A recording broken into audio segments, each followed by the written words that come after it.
Oke, Assalamualaikum warahmatullahi wabarakatuh, anak-anakku. Apa kabar semuanya? Semoga selalu dalam keadaan sehat dan bahagia. Ya ampun, udah lama banget rasanya saya nggak ketemu sama anak-anakku semuanya. Kangen banget rasanya, pengen banget jimit gitu ya, pengen banget ketemu langsung di ruang rapat gitu. Tapi memang mungkin waktunya belum bisa dipersatukan gitu ya, teman-teman sibuk sudah masuk sibuk kuliah gitu ya, dan saya juga sudah mulai mengajar gitu ya. So, saya bikin video saja untuk teman-teman sekedar sharing gitu ya, apa yang saya dapatkan pada saat saya rapat dosen kemarin. Ya, sebetulnya harusnya sudah dari minggu-minggu lalu ya saya buat video ini, tapi saya baru sempatnya sekarang. Lebih tepatnya baru inget ya, gitu ya teman-teman, mohon dimaafkan, mohon dimaklumi gitu ya.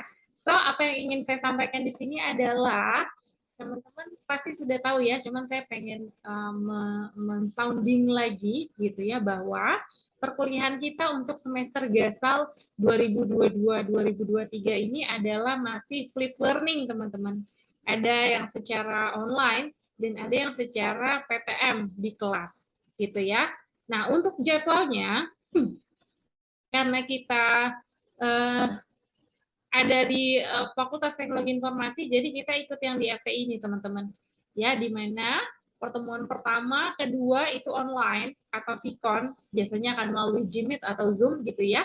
Lalu pertemuan ketiga, pertemuan keempat ini PTM di kelas. Lalu pertemuan kelima keenam online lagi, pertemuan ketujuh PTM lagi, dan pertemuan ke-8 ini secara schedule ini harusnya UTS atau PTM. Tapi kalau teman-teman yang dapat perkuliahan di hari Kamis, karena hari Kamis itu ada libur wisuda gitu ya, nah itu akan bisa terjadinya pergeseran jadwal UTS-nya, teman-teman. Nanti teman-teman perhatikan saja gitu ya. Lalu minggu ke-9, minggu ke-10 online, minggu ke-11, minggu ke-12 itu PTM lagi, minggu 13, minggu 14 online, minggu 15 PTM, dan minggu ke-16 kita ada minggu tenang. Jadi teman-teman dibilang libur belajar harusnya gitu ya, tapi tidak ada perkuliahan lagi, sedang menunggu waktu untuk UAS saja di pertemuan ke-17 gitu ya teman-teman. Jadi 8 ini PTM, 8-nya online ya. Di 8 itu UTS, di pertemuan ke-16 ke-17 itu jadinya UAS ya, tapi itu akan terjadi apa ya namanya, penyesuaian kalau harus bergeser minggu UTS atau minggu UASnya. Nanti teman-teman measure di mata kuliah masing-masing gitu ya. So, nah untuk teman-teman yang mengambil mata kuliah lintas fakultas gitu ya, artinya apabila teman-teman mengambil mata kuliah yang ada di FEB gitu ya, nah teman-teman ikutin jadwalnya FEB ya. Jadi kalau di minggu pertama dia PTM, kalau teman-teman ada mata kuliah yang nyebrang ke sana, teman-teman harus ikutin ke sana gitu ya nak ya. Kalau FEB, PTM, teman-teman PTM. Kalau ada mata kuliah yang lintas fakultas, ya kalau tidak ada ya sudah sesuaikan dengan jadwal yang sudah ada gitu ya. Lalu, nah ini perkuliahan dimulai hari ini di Senin 3 Oktober 2022, dilaksanakan secara blended learning, 8 kali tatap muka offline dan 8 kali online melalui video conference setiap 2 minggu sekali. Mengenai durasi waktu tatap muka di kelas, ya, jadi karena masih ada pandemi gitu ya, masih peralihan. Nah, satu SKS ini biasanya 60 menit teman-teman ya, kalau in real life-nya kalau saya nggak salah ingat. Lalu di semester kali ini satu SKS-nya itu 50 menit. Jadi kalau mata kuliahnya ada satu SKS ya durasinya 50 menit gitu ya. Kalau ada 2 SKS ya durasinya 100 menit. Kalau ada 3 SKS ya durasinya 150 menit. Ya. Ujian tengah semester dilaksanakan secara offline di kelas mulai pertemuan ke-7 atau pertemuan ke-8 ya. Jadi boleh di pertemuan ke-7, boleh di pertemuan ke-8 ya. Tadi kan apa namanya normally-nya secara schedule akan dilaksanakan di minggu ke-8 ya, tapi kalau ada satu dan lain hal dimajukan ke pertemuan minggu ke-7 it's fine gitu ya. Nah, untuk mahasiswa yang mengambil mata kuliah lintas fakultas yang tadi saya sampaikan, maka pertemuannya mengikuti fakultas penyelenggara mata kuliah tersebut. Ya. Ujian akhir semester dilaksanakan secara offline di kelas pada pertemuan ke-17. Ini kayaknya udah nggak bisa geser lagi teman-teman. Harus dilaksanakan di minggu ke-17 karena itu udah mentok banget kayak waktunya udah mepet. Kalau memang ada kuliah pengganti akan dilaksanakan biasanya sebelum pertemuan ke-17 ini gitu ya. Nah, ini untuk dosen, untuk saya gitu ya. Dosen pengampu mata kuliah wajib menyiapkan materi kuliah untuk setiap pertemuan dan materi-materi lainnya yang diatur oleh fakultas masing-masing pada LMS Universitas Budi Luhur. Nah, ini untuk saya ya, panduan kriteria, jadi harus ada 4, harus ada materinya, kemudian harus ada attendance atau presensi gitu ya, kemudian ada Vicon dalam bentuk chat kalau memang itu kita ketemunya di kelas, dalam bentuk Vicon kalau kita ketemunya secara online gitu ya. Tugas atau quiz minimal 3 kali dalam satu semester, bisa assignment atau quiz ya. Lalu untuk tanggal penting, perkuliahan kita akan dimulai tanggal 3 Oktober 2022 dan akan berakhir di 13 Januari 2023. Ya, ujian tengah semester range-nya itu dari 14 sampai dengan 25 November 2022. Ya. Lalu batas akhir penyerahan nilai UTS ini dosennya gitu ya. Ini tanggung jawab dosennya ini sampai dengan 9 Desember 2022. Artinya ketika saya memberikan UTS, deadline-nya itu nggak boleh lebih dari 9 Desember 2022. Karena batas akhir penyerahan nilai UTS ada di tanggal 9 Desember 2022. Lalu ujian akhir semester akan dilaksanakan range-nya di tanggal 23 sampai dengan 27 Januari 2023. Ya, sama seperti UTS, dia juga ada batas akhir penyerahan nilai UAS yaitu tanggal 3 Februari 2023. Ya, yang mana berarti ketika saya mengadakan UAS, deadline-nya tidak boleh mepet dari tanggal 3 Februari ini gitu ya, teman-teman ya. Nah, untuk libur, sepertinya semua libur itu menyedihkan karena adanya di hari Sabtu dan hari Minggu. But yeah, it's fine. Lalu ada satu libur di mana jatuh di hari Kamis. Ini ada hari wisuda Universitas Budi Luhur di JHCC di Senayan ya, di JCC, Jakarta Convention Center. Lalu yang ingin saya tekankan sekali lagi teman-teman, aduh saya suka gemes ya, maaf ya. Ini tentang bobot penilaian. Ya, masih sama tugas kebudiluhuran, tugas dan kebudiluhuran ini 30%. Ujian tengah semester masih 30%. Ujian akhir semester masih 40%. Yang saya ingin garis bawahi, saya ingin teman-temanku catat, anak-anakku sayang dicatat, sampai belibet saya. Persentase kehadiran anak-anakku ini minimal 80% diperhitungkan kembali selama masa blended learning. Yang artinya kalau persentase anak-anakku di bawah 80%, maka nilai tidak keluar. Nah, ya Allah, beneran. Saya menghimbau untuk anak-anakku sayang, anak-anakku terkasih gitu ya, apabila teman-teman memang tidak bisa mengikuti mata kuliah gitu ya, tolong teman-teman infokan ke dosennya, dosen pengampunya. Ibu, bapak saya tidak bisa ikut kuliah karena sakit atau karena sedang bertugas mengantar orang tua atau hal-hal lainnya yang masih masuk akal. Gitu ya, teman-teman ya. Jangan nggak ada kabar atau teman-teman nggak masuk dan dianggap tidak masuk atau dianggap alfa. Itu merugikan banget ya, teman-teman.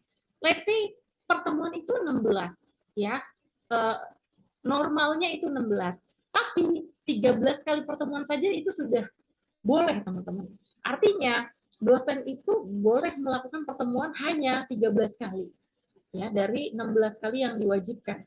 Wajibnya sih 16. Tapi kalau banyak liburnya, kemudian banyak tanggal merahnya, itu kan bisa jadi hanya 13 pertemuan.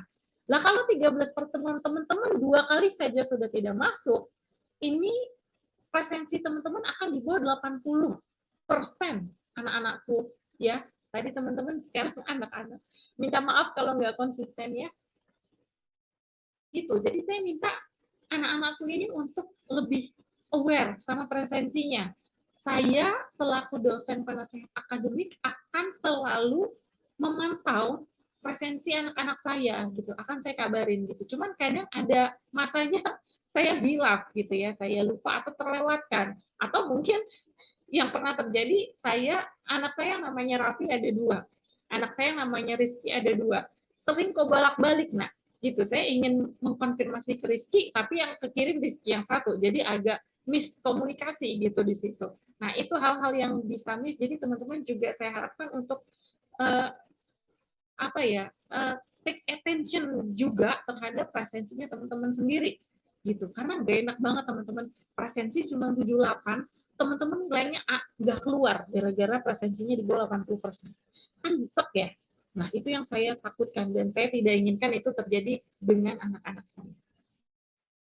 Paham ya sampai sini ya? Jadi saya nggak mau lagi dengar ada anak saya yang nilainya tidak keluar gara-gara presensi, atau tidak keluar nilainya gara-gara tugas tidak ngerjain, atau gara-gara UTS-nya nggak ada, UAS-nya nggak ada alasan ya nak ya. Aduh, ayo kuliah yang benar, kuliah yang rajin, kuliah yang semangat. Saya yakin anak-anak saya semangat-semangat semuanya, pintar-pintar semuanya, rajin-rajin semuanya gitu ya. Sehingga nanti kita bisa ke JCC bareng-bareng satu angkatan gitu ya nak ya. Kita bisa ke sana rame-rame dengan satu tim anak-anak PA saya dengan dosen PA-nya yaitu saya sendiri gitu ya. Itu sangat momen yang saya nantikan banget nak. Gitu ya. Lalu apabila memang sudah mentok banget nih, nggak bisa nggak bisa diselamatkan gitu ya. Nah teman-teman mau nggak mau langsung urus kalau memang sudah, oh ya presensinya di bawah 80 gitu ya, oh ya UAS tidak ikut, oh ya UTS tidak ikut gitu ya. Nah teman-teman langsung consider buat ikut remedial teman-teman ya. Jadi teman-teman harus aware gitu ya, teman-teman harus pantauin web student teman-teman, amankah nilainya gitu ya, amankah presensinya gitu ya. Nah untuk mengikuti syarat remedial ini harus memiliki nilai UTS teman-teman. Jadi UTS itu teman-teman harus ikut ya, ternyata UTS itu harus ikut. Teman-teman tidak ikut UTS sudah fix tidak boleh ikut remedial ya. Lalu minimal kehadiran 80%. Ini saya nggak tahu ya, kemarin terakhir kehadiran di bawah 80% bisa ikut remedial ya. Jadi tergantung kebijakan nanti ketika teman-teman ingin ikut remedial ya. Lalu syarat berikutnya boleh tidak memiliki nilai UAS. Lalu berikutnya memiliki nilai tugas. Jadi teman-teman tolong perhatikan untuk syarat remedial. Ketika memang teman-teman harus terpaksa tidak lulus dalam satu mata kuliah gitu ya, teman-teman bisa ambil 3 cara ya ketika tidak lulus dalam satu mata kuliah. Syarat pertama, pertolongan pertama nih teman-teman remedial ya. Remedial ini harus dilakukan segera setelah teman-teman tahu, oh kayaknya gue nggak lulus nih. Teman-teman harus consider untuk remedial. Bisa hubungin saya, Bu, saya kayaknya nggak lulus, saya pengen remedial gitu. Oke, saya akan bantu. Ya, kalau remedial kelewat atau nggak bisa, yang kedua ini adalah semester antara. Teman-teman bisa ambil semester antara. Semester antara ini adalah perkuliahan yang dilaksanakan selama libur kuliah. Jadi kan kita libur kuliah almost 2 bulan. Nah, semester antara itu diselenggarakan di 2 bulan ketika teman-teman libur kuliah itu. Catatannya, biayanya itu mahal teman-teman. Jadi untuk mengikuti kelas antara, teman-teman harus membayar BOP, yaitu 50%-nya. Jadi 50% BOP dan jumlah SKS yang teman-teman ikuti. Jadi teman-teman misalnya tidak lulus mata kuliahnya 2 SKS gitu ya. Ya udah kalau teman-teman mau ikut antara, teman-teman bayar biaya BOP ditambah lagi dengan tadi biaya per SKS. BOP berapa juta tuh ya. Nah, teman-teman bisa kalikan 50%-nya. Itu untuk semester antara. Menurut saya agak berat ya, agak berat sehingga yang terjadi adalah teman-teman harus ambil langkah ketiga yaitu mengulang di semester berikutnya. Nah, mengulang ini resikonya adalah kalau teman-teman mengulangi hal yang sama, teman-teman tidak lulus, kemudian juga bisa mata kuliah itu kan ada anak panah nih, ada mata kuliah sebagai prasyarat gitu ya. Nah, kalau mata kuliah itu tidak lulus, akan berimbas pada mata kuliah yang lain gitu ya, Nak ya. Nah, itu juga yang perlu teman-teman, anak-anakku semua perhatikan. Ya, itu tadi tentang syarat remedial. Dan ketika remedial, teman-teman hanya bisa merich nilai itu maksimalnya B. Tidak ada nilai A ketika teman-teman remedial. Ya. Oh, ternyata sudah. Itu yang ingin saya sampaikan gitu ya. Dan saya mohon sekali lagi sama teman-teman untuk please take attention gitu ya. Kasihan loh orang tua teman-teman yang sudah berupaya membiayai kuliahnya teman-teman gitu ya. Tolong dihargai, tolong diberikan apa ya namanya, imbalan yang setimpal gitu dengan teman-teman rajin kuliah gitu ya, dengan teman-teman kerjakan tugas UTS dan UAS gitu ya, karena sayang banget kalau ada yang sampai ada yang miss gitu teman-teman. Kalau saya bisa bantu saya pasti bantu, tapi kalau udah miss tidak ngerjain UTS, tidak ngerjain UAS, itu rasanya berat sekali untuk saya ngebantunya teman-teman. Dan untuk perkuliahan ini kan ada yang beberapa yang PTM gitu ya, dan saya menghimbau untuk teman-teman baik yang PTM maupun yang online, kalau bisa teman-teman hadir tepat waktu. Ya, tepat waktu. Karena ada beberapa typically dari dosen itu tidak mentolerir alasan apapun ketika teman-teman terlambat. Dosennya saja bisa tepat waktu, kenapa mahasiswanya enggak gitu ya. Nah, biasanya akan ada batas waktu toleransi. Teman-teman harus perhatikan itu. Teman-teman boleh tanya di awal, Pak, toleransi keterlambatan berapa? Bu, toleransi keterlambatan berapa menit? Karena ketika teman-teman misalnya ketemu satu dosen yang rajin banget gitu ya, datangnya sudah tepat waktu, sudah effort, datang pagi-pagi, kemudian teman-teman telatnya 20 menit, telatnya 30 menit, sehingga dosen tersebut merasa tidak dihargai dan merasa teman-teman tidak ada effortnya. Lalu yang terjadi adalah teman-teman tidak diperbolehkan mengisi presensi atau dianggap tidak hadir. Nah, ini berimbas apa? Berimbas yang tadi, nilai teman-teman di presensi akan di bawah 80%. Itu udah bikin saya deg-degan, teman-teman. Ya, so itu aja yang ingin saya sampaikan. Kalau teman-teman ada yang ingin ditanyakan, disampaikan, didiskusikan, silakan. Kalau teman-teman mau di kampus, saya standby di kampus gitu ya.